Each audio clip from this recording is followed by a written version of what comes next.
pàtàkì nínú ọ̀rọ̀ Jésù olùgbàlà wípé nínú ayé yìí ẹ̀yin yóò rí ìpọ́njú ṣùgbọ́n ẹ tújú ká, mo ti ṣẹ́gun ayé. A dúpẹ́ lọ́wọ́ Ọlọ́run Olódùmarè, ọba dẹ́dà ṣẹ̀dá, ìrànlọ́wọ́ aláìlẹ́nìkan, ọba tó ti wà káyé tó wà yìí tí yóò tún máa wà nígbà tí ayé yìí yóò parẹ́. Òun ṣáà ni Ọlọ́run ká nígbà tó ń tà ń fayé sọlẹ̀ lórí òkun, òun wà níbẹ̀. Nígbà tí omi ń ṣàn láti ibìkan sí ibìkan, òun wà níbẹ̀. Òun wà lọ́dọ̀ rẹ̀ gẹ́gẹ́ bí oníṣẹ́, òun sì jẹ́ dídùn inú rẹ̀ ní ìgbà gbogbo. A dúpẹ́ o fún oore ọ̀fẹ́ àti àánú àti ojúrere rẹ̀ tó fi pa ọmọ láti wá sórí àkọ́tún ètò Ohun Àwọn Kerubu on FM lónìí. Tìrẹ ní ọlá, tìrẹ ní agbára, ọlá ńlá àti ipá jẹ́ tìrẹ, nítorí pé láti inú ìfẹ́ inú rẹ̀ ló ń gbogbo fi wà tí a sì dá wọn. A dúpẹ́ fún oore ọ̀fẹ́ àti ọlá rẹ̀ tí a ti fi pa ọmọ láti wá sórí ètò lónìí.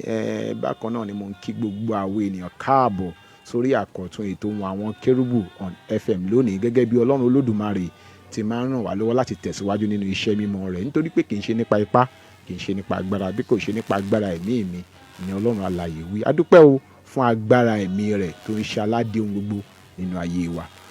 Mo sì ń kí gbogbo ẹ̀yin ikọ̀ àti ìríjú ẹ̀yin ìjọ Ọlọ́run lálápapọ̀ tí ẹ̀ ń tọwọ́ bọ̀ ìṣúra yín pé kètò yìí kó máa tẹ̀síwájú lórúkọ Jésù. Ìbùkún Ọlọ́run àgbọ̀n ọ̀gbẹ́, ojúrere rẹ̀, ọlá rẹ̀, lórúkọ Jésù yóò wà pẹ̀lú wa. A ò ní fẹ́nikẹ́ni ṣàwátì, a ò ní fẹ́nikẹ́ni ṣàwáìrí lórúkọ ti Jésù Kristi. Ikọ̀ àti ìríjú Ọlọ́run alààyè mìíràn tuntun wà ní ìkàlẹ̀ tí Ọlọ́run yóò lò láti ṣí wa létí lórí kókó ọ̀rọ̀ lónìí. Ìdásí àtòkèwá, ìdásí àtòkèwá. Ọ̀rọ̀ ayé mi ń fẹ́ ìdásí àtòkèwá, ọ̀rọ̀ ayé rẹ̀ ń fẹ́ ìdásí àtòkèwá. Ajínrere Michael Adébọ̀wálé Adéoyè lórúkọ tèmi, ọmọ bàbá ládùúrà ní Kọ̀tún bàbá ìjọ lórí rédíò.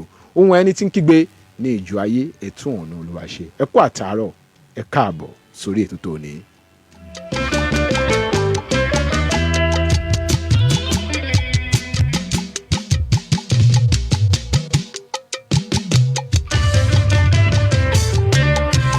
Bàbá nítorí ọ̀rọ̀ rẹ̀, nítorí ọ̀rọ̀ rẹ̀, ayé mi ṣe torí mi ṣe bàbá, aráyé lè mọ̀ pé mo ní ọ. Nítorí rẹ̀ o. Bàbá nítorí ọ̀rọ̀ rẹ̀, Nítorí ọ̀rọ̀ rẹ̀ o. nítorí ọ̀rọ̀ rẹ̀, Àwọn tó táyé mi ṣe. ayé mi ṣe torí mi ṣe bàbá, Olùgbàlà o. aráyé lè mọ̀ pé mo ní ọ. Bẹ́ẹ̀ ni ó ràn ọ̀rọ̀ rẹ̀, ó sì mú wọn lára lé. Ọ̀rọ̀ rẹ̀ náà ni ó ràn wá lọ́wọ́, ló ń tì wá lẹ́yìn, ló ń ṣamọ̀nà wa.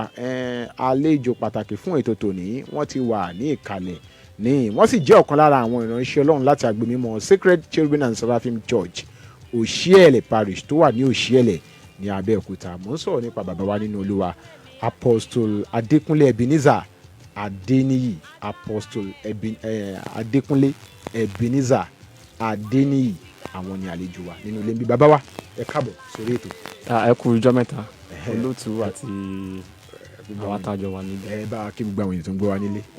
Mo fi àkókò yìí kí gbogbo olùgbọ́ ètò yìí àti ọmọ Nàìjíríà lápapọ̀ pé a kú dédé àsìkò yìí. Ọlọ́run nínú àánú rẹ̀ yóò dá sí ọ̀rọ̀ wa fúnra rẹ̀ láti òkè wá.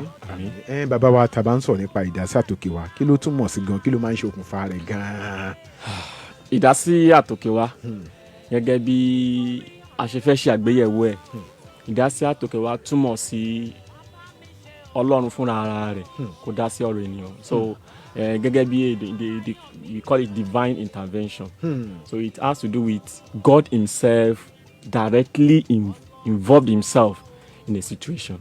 So kí Ọlọ́run fúnra ara rẹ̀, kò ṣe pé ó rán áńgẹ́lì àbò rán ènìyàn, fúnra ara rẹ̀ kó dá sí ọ̀rọ̀ ayé ènìyàn.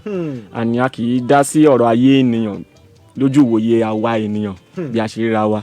Ààrẹ ó lè ràn gbákejì, ó lè ràn olórí ibi, ó lè ràn olórí tọ̀hún, ṣùgbọ́n ṣá Ọlọ́run fúnra ara rẹ̀ ló ń dá sí. Tí ì bá sí ìṣòro, tí ì bá sí àdójúkọ, tí ì bá sí ìpèníjà, kò lè sí ìdásí níbikíbi nínú ayé, ká má wá sọ nínú ẹ̀mí. So ìpèníjà gbọ́dọ̀ wà kí ìdásí tó wà.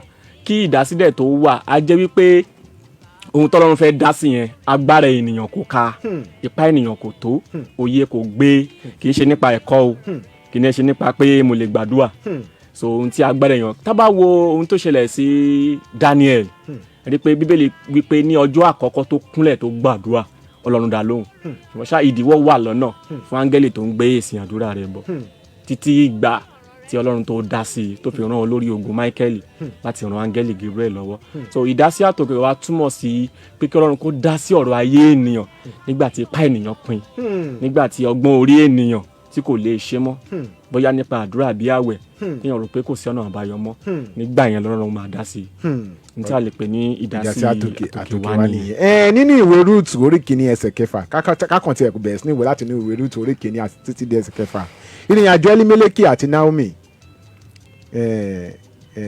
kí ni àwọn nǹkan tí wọ́n kùnà láti ṣe nínú àdójúkọ wọn àti wípé ẹni tó fẹ́ ìdásí àtòkè wá kí ni àwọn nǹkan tó gbọ́dọ̀ mú lókùnkúndùn láti máa ṣe ní gbogbo ìgbà. ìrìn àjò Elimeleki àti Naomi nínú ìwé Rúùtù orí kìíní ẹsẹ̀ kẹfà ìbá sọ wípé àìfarabalẹ̀ èèyàn ló ṣẹlẹ̀ ní ìlú Júdà níbẹ̀ so arákùnrin yìí gẹ́gẹ́ bí olórí nínú ilé kò fi kan ṣe méjì ó wá ibi tí oúnjẹ wà ó wà lọ ti gbàgbé wípé kí ènìyàn pàápàá jùlọ kìrìsìtẹ́nì ká tó gbé ìgbésẹ̀ kan a gbọ́dọ̀ wá ojú Ọlọ́run Elimeleki kò wá ojú Ọlọ́run kò wá ojú rẹ̀ rárá bó tilẹ̀ wù kó kéré tó bóyá kí n jáde àbí kí n má jáde ohun tí wọ́n kùnà nìyẹn wọn ò wá ojú Ọlọ́run wọn ò dẹ̀ gba Ọlọ́run gbọ́ pé Ọlọ́run lè pèsè wọn ò gbọ́ràn sí àṣẹ Ọlọ́run tábà nípa pé wọn ò gba Ọlọ́run gbọ́ nínú ìwé Rúùtù yẹn orí kìíní ẹsẹ̀ kìíní sí kejì gẹ́lẹ́ tí ìyàn ṣẹlẹ̀ ni wọ́n gbẹ́rù wọn so wọn ò gbàgbọ́ wípé Ọlọ́run lè pèsè fún wọn nínú àìní ẹ rántí wípé Ísákì fúnra rẹ̀ níbi tí ìyàn wà lòun ti fúrúgbìn èèyàn wà níbẹ̀ àwọn èèyàn ń ṣiṣẹ́ wọn ò rí ohunkóhun ṣùgbọ́n ṣáwọn fúrúgbìn ó sì kú ọ̀rọ̀ ọ̀run so wọn gbàgbọ́ nínú Ọlọ́run Elimeleki àti aya rẹ̀ pàápàá jùlọ Elimeleki gẹ́gẹ́ bí olórí ilé kò gbàgbọ́ wípé nínú ọ̀wọ́n yẹn àwọn sì lè jẹ àjẹyó so wọ́n gbé ẹrù wọn kúrò wọn ò dẹ̀ fi etí wọn gbọ́ràn sí àṣẹ Ọlọ́run ìlú tí wọ́n gbà kì í ṣe ìlú tí wọ́n lè lọ torí pé Ọlọ́run ti kulẹ̀ sọ fún wọn nígbà tí wọ́n darí bọ̀ láti ilẹ̀ Egypt pé wọ́n gbọ́dọ̀ wọ inú ilẹ̀ Moabu wọ́n gbọ́dọ̀ fọwọ́ kàn wọ́n so wọ́n tẹ̀lé àṣẹ yẹn wọ́n kọ̀ tí ọ̀gbọ́n yín ibẹ̀ lọ gbà lọ wọ́n gbọ́dọ̀ wọbẹ̀ wọ́n gbọ́dọ̀ fẹ́ aya wọn ìwé Dítarónómì orí keje ẹsẹ̀ kìíní sí ìkẹrìnlá fìdí ẹ̀ múlẹ̀ bákan náà ní Dítarónómì orí kẹtàlélógún ẹsẹ̀ kẹta sí ìkẹrin ó fìdí ẹ̀ múlẹ̀ they must not go there so ibi tí Ọlọ́run ò fẹ́ kí wọ́n lọ wọ́n dẹ̀ jáde àwọn mẹ́rin ló jáde wọ́n jáde pẹ̀lú ọmọ wọn ọkùnrin méjì so nígbà tí wọ́n débẹ̀ ó ṣeé ṣe kí àtijẹ náà kó di ẹtì kó yí bóbó kó rí bákan bóyá ọ̀nà àbáyọ ni pé kí wọ́n jẹ́ kí àwọn ọmọ wọn fẹ́ obìnrin níbẹ̀ kí oúnjẹ lè wà fún wọn ṣùgbọ́n látàrí èyí a rí wípé kàkà kó rọ̀ ó lè sí ni bákan náà a rí pé mo sọ síwájú pé wọn bẹ̀rẹ̀ fún ìtọ́ni Ọlọ́run ìwé òwe ó fìdí ẹ̀ múlẹ̀ fún wa we should seek the face of God in anything we are doing first we need anything at all we are going out in the morning you have to seek the face of God so if you are a spirit man someone that is cleave to God you have to seek his face for his guidance in every seconds of our life so àwọn ẹbí yìí wọ́n kùnà so ohun tó jẹ́ kí ènìyàn kó ṣe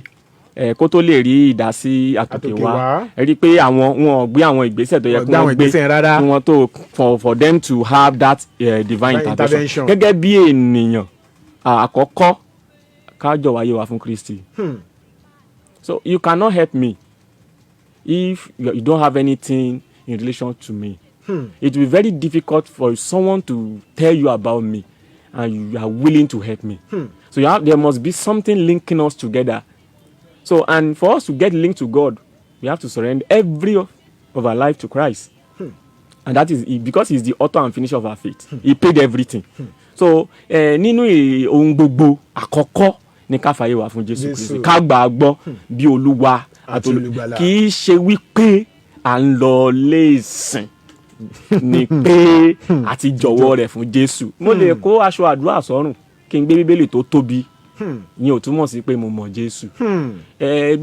Mo bí àwọn kan nínú ilé ìjọsìn kan wípé kí ni ìdí tẹ́ fi ń wá ilé ìjọsìn ní ọjọ́ ìsinmi. Wọ́n kàn ní ó jẹ́ ká máa wá sí chọ́ọ̀chì ni. So wọ́n mọ ìdí tí wọ́n fi ń wá sí ilé ìsinmi. So we have to surrender everything to God. Then fún wa láti ní ìdásí àtòkè wa we must go back to God Almighty. A gbọ́dọ̀ padà sọ́dọ̀ Ọlọ́run. A padà sí ọ̀dọ̀ Ọlọ́run torí òun ni àṣẹ̀dá wa. A rí i pé nínú ìwé Rúùtù yẹn orí kìíní ẹsẹ̀ 6 nígbà tí ohun gbogbo tán tí ọkọ sọnù tí ọmọ sọnù tí kò sí ohunkóhun ó kù ayé ọmọ méjì ìkan pàápàá padà. A rí i pé Naomi fúnra rẹ̀ ó rántí wípé Ọlọ́run dá wọn lóhùn níbi tí èèyàn wà oúnjẹ ti wà níbẹ̀ so ó ní láti padà wálé. So a gbọ́dọ̀ padà sọ́dọ̀ Ọlọ́run. A gbọ́dọ̀ padà sí ọ̀dọ̀ rẹ̀ nígbà yẹn a tó lè rí ìdásí yẹn ní tààràtà lọ́dọ̀ rẹ̀. Èyí tó tún ṣe bí rẹ̀ ni ká máa gbàdúrà nígbà gbogbo. Ìwé Tẹsalóníkà kìíní orí 5 ẹsẹ̀ 17 ó ní ká máa gbàdúrà láì sinmi àti láì sinmi. A gbọ́dọ̀ máa gbàdúrà ní gbogbo ìgbà. Yorùbá dẹ̀ sọ̀rọ̀ kan wípé iṣu atẹnumọ́rọ̀ kì í jóná. So a gbọ́dọ̀ máa sọ ní gbogbo ìgbà. Ní ìparí rẹ̀ ohun tá a gbọ́dọ̀ ṣe ká tó ìdásí àtòkè wa ni pé ká gba Ọlọ́run gbọ́ ká sì gba àwọn òjíṣẹ́ rẹ̀ tòótọ́. Ẹ jẹ́ ká fàlà sí tòótọ́ ká gbà wọ́n gbọ́. Ìṣẹ̀lẹ̀ tó ṣẹlẹ̀ nínú ìwé Ọba kejì orí 7 ẹsẹ̀ 1 sí 2 a rí pé ẹni tó wà ní ẹgbẹ́ ọba yẹn kò ní gbàgbọ́ wípé ọ̀pọ̀ máa wà ní Samaria. Ó ní kò lè ṣeé ṣe bí a bá tilẹ̀ ṣí àwọn fèrèsé ọ̀run ó ní kò lè ṣeé ṣe. So wòlíì ẹ̀ sọ fún mi pé ó ní wàá rí kò ní jẹ níbẹ̀. So a rí i pé a gbọ́dọ̀ gbà wọ́n gbọ́.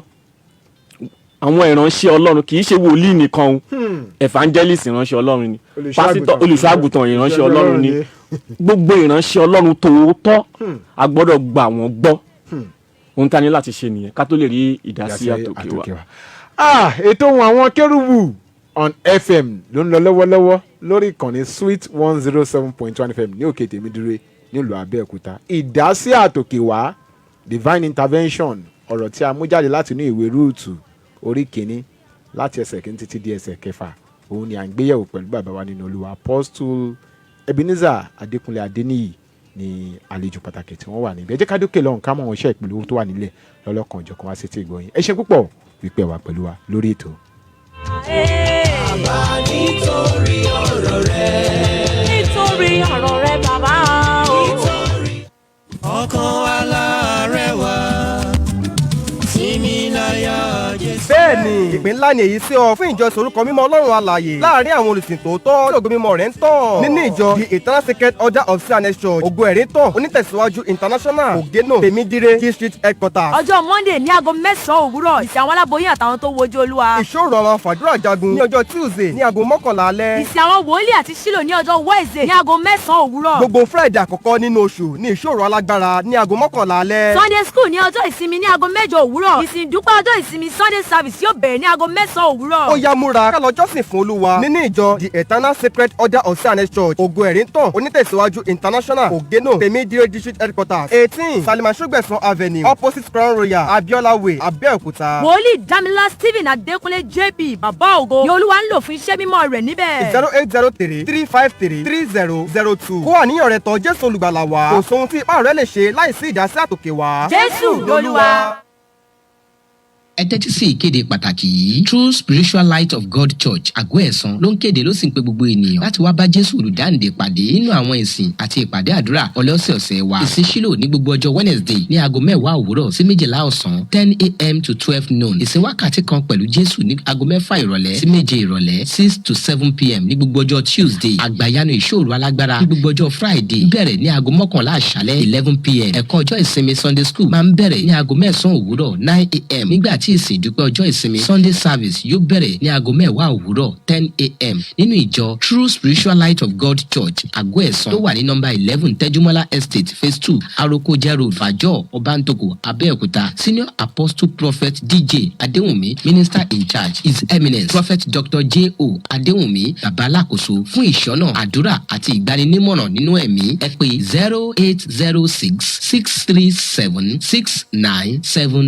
0806-637-6979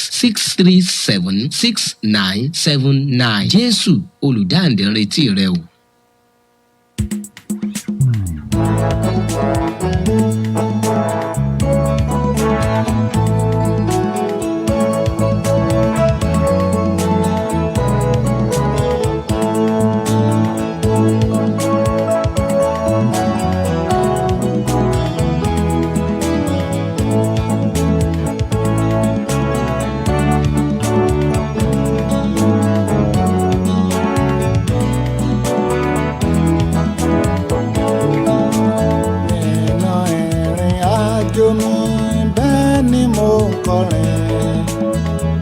Tọ́ka sí Káfárì ibi ẹ̀jẹ̀ náà, ìdánwò lóde nínú lọ́tàgbé dìde.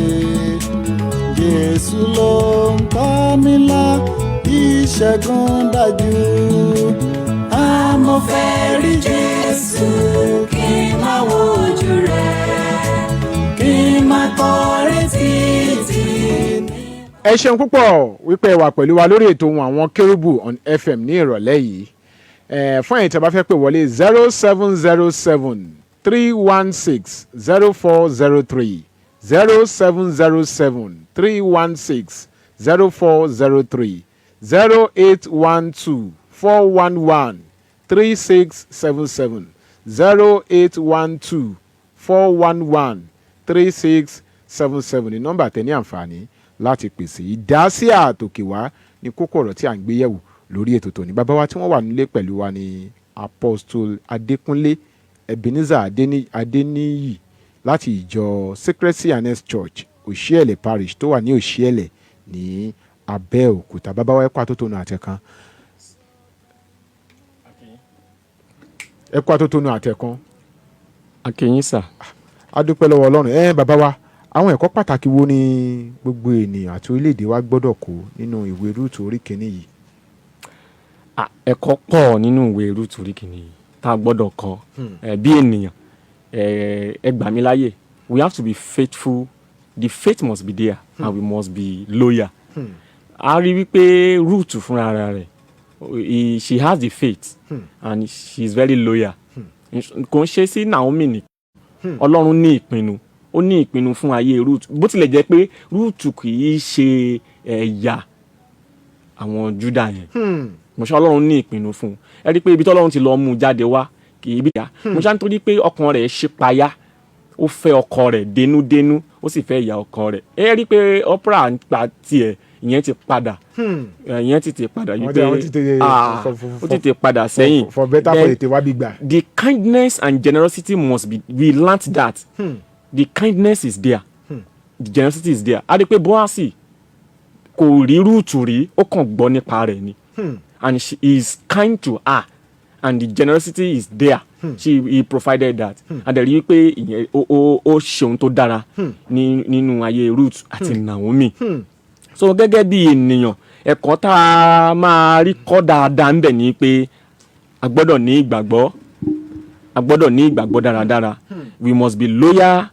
The humility must be there. We must be hardworking. Bible say, do we find anyone that is diligent in what he or she is doing?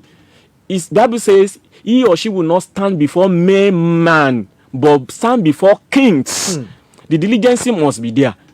Consistency must be there.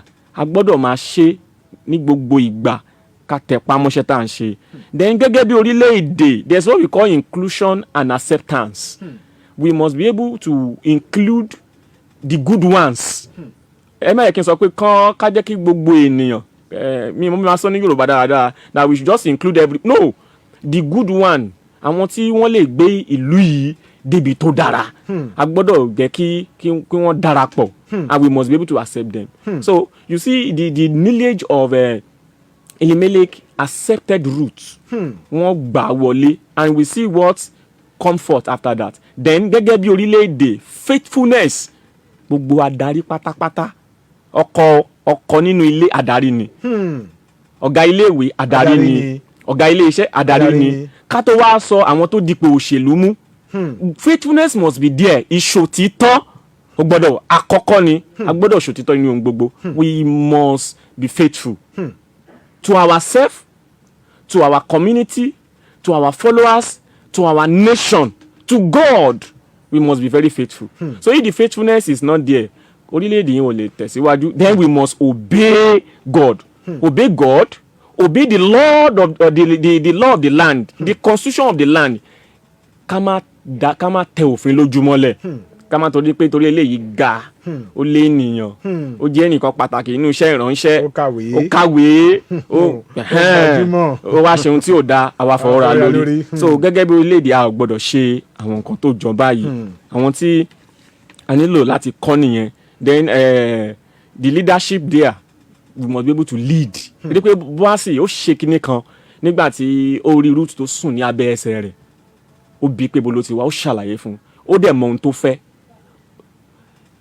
Ó wí pé òun sì ní ìbátan kan tó súnmọ́ Rúùtù ju òun lọ. Ó sì pé àwọn àgbààgbà ohun tó jẹ́ kí adarí lè kó máa ṣe nìyẹn. Kì í ṣe pé adarí ti gbọ́ ọ̀rọ̀ nínú ìjọ Ọlọ́run ó dẹ̀ ti pàṣẹ lólùgbòrò ó ti dàjọ́ rú ó ti dà gbègbè rú ó ti dà abúlé rú ó ti dà létò rú ó ti dà iléeṣẹ́ rú kò gbọ́ tẹnu àkọ́kọ́ gbọ́ tẹnu ẹ̀kejì kò gbóhùn Olúwa ó kàn dájọ́ wá ìlú dàrú. A rí pé Bóásì ò ṣe bẹ́ẹ̀. We must be able to represent very well and we must be responsible. Mo dẹ̀ gbàdúrà wípé Olúwa á ṣàánú fún wa o. Àmín. Ètò Ohun Awon Kerubu on FM náà lórí ṣe ń lọ lọ́wọ́lọ́wọ́. Alákìjà bá mú kinní yẹn kan tó kù wá ń bọ̀ náà.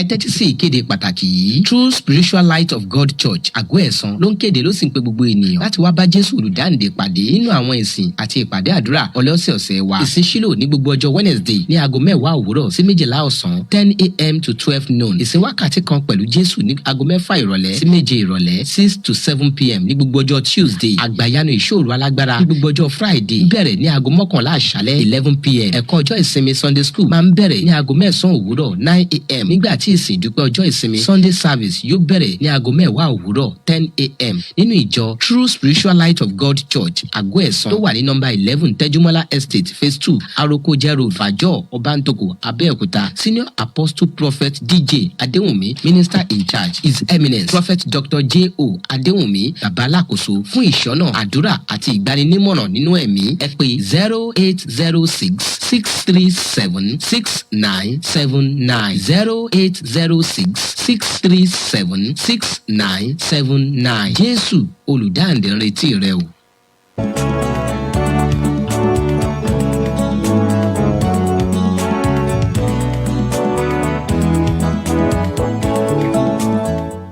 Adúpẹ́ lọ́wọ́ Ọlọ́run. Ètò Ohun Awon Kerubu on FM náà ló ń lọ lọ́wọ́lọ́wọ́ gẹ́gẹ́ bí Ọlọ́run ti tẹnu ìránṣẹ́ rẹ̀ bá wa sọ̀rọ̀ lónìí Apostle Ebenezer Adekunle Adeniyi láti ìjọ Sacred Cherubim and Seraphim Church tó wà ní Òṣìẹ̀lẹ̀ Parish tó wà ní Òṣìẹ̀lẹ̀ ní ìlú Abẹ́òkúta. Àwọn ni Ọlọ́run lò láti ṣí wa létí lónìí. Bàbá wa adúpẹ́ púpọ̀ lọ́wọ́ yín pé wá sórí ètò yìí. Ẹ ṣeun gan. Kẹ́ ẹ tó máa lọ gbàdúrà fún wa lórí ètò àti gbogbo kan tó ń gbọ́ yín nílé. Orúkọ Jésù. Àmín. Alágbàwí gbogbo ẹ̀dá bàbá ayérayé a bẹ̀ ọ́ o fún gbogbo ọkàn tó ń gbọ́ ètò yìí lórúkọ Jésù ayọ̀ yín kò ní di ìbàjẹ́ o. Gbogbo olùṣiṣẹ́ nínú ilé iṣẹ́ Sweet FM nílùú Abẹ́òkúta lórúkọ Jésù Kristi nígbà tọdún yìí bá máa parí ẹ̀rí yín kó jẹ́ ẹ̀rí ayọ̀. Àmín. Ògo ni fún orúkọ Ọlọ́run. Hallelujah. Jésù Olúwa wa. Àmín àmín àmín lórúkọ Jésù. Bàbá wa táwọn èèyàn bá fẹ́ pè yín tàbí ní nǹkan tàbí mìíràn láti bá yín sí nọ́mbà wo ni wọ́n lè pè yín sí? Nọ́mbà tí a lè pè mí sí ni 080 62 38 54 63. Ẹ tún bá mi pè lẹ́ẹ̀kan sí o. 080 62 38 54 63. nọ́mbà tẹ ní àǹfààní láti pe bàbá wa sí nìyẹn, bàbá tí ọlọ́run lò láti ṣí wa létí lórí kókó ọ̀rọ̀ ìdásí àtòkèwá. gbogbo ènìyàn pátápátá ní ọ̀rọ̀ rẹ̀ nílò ìdásí àtòkèwá. orílẹ̀-èdè wa nílò ìdásí àtòkèwá. ìdílé ìwọ tó ń gbọ́ mi yẹn nílò ìdásí àtòkèwá. iṣẹ́ ìránṣẹ́ rẹ nílò ìdásí àtòkèwá.